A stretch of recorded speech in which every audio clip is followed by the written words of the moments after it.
Gabi na naman. Tahimik ang lungsod, pero maingay ang konsensya.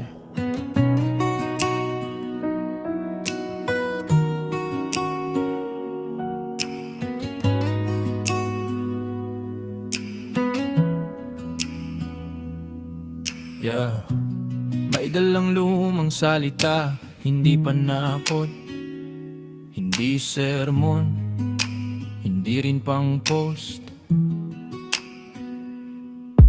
Binabasa niya yung pagitan ng linya, habang lahat abala sa headline. Balik ang bato kung gusto mong bumuo, pero mas madali raw manira bro. Sabi nila ganito talaga ang mundo, parang excuse ng taong ayaw magbago. Hindi siya banal, hindi rin perpekto, alam lang niya may utang ang ego. Kung anong itinanim sa dilim ng loob, yun din ang anihin, walang lusot.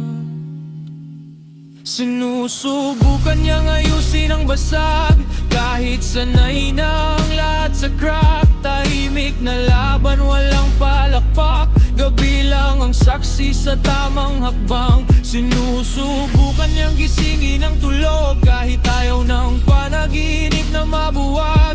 Kung masakit pakinggan ang totoo,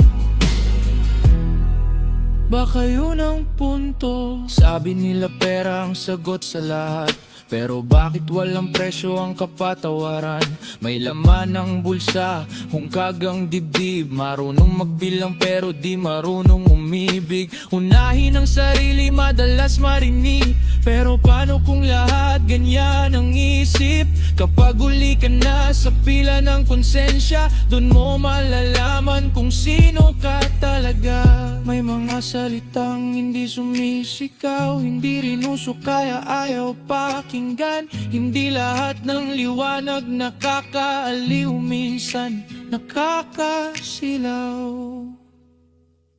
Sinusubukan niyang ayusin ang basag, kahit masuso ang sirang pangako. Hindi siya bayani, hindi rin santo, tao lang nasawang manahimik sa mali. Kung ayaw mong salamin ang kanta, wag mo na lang titigan. Pero wag mong sabing walang babala, kung dumating ang araw ng baliktanaw. Walang pangalan, walang altay, ideya lang na ayaw mamatay. Kung ang mundo ay gulong na paulit-ulit, baka oras na para bumaba at maglakad.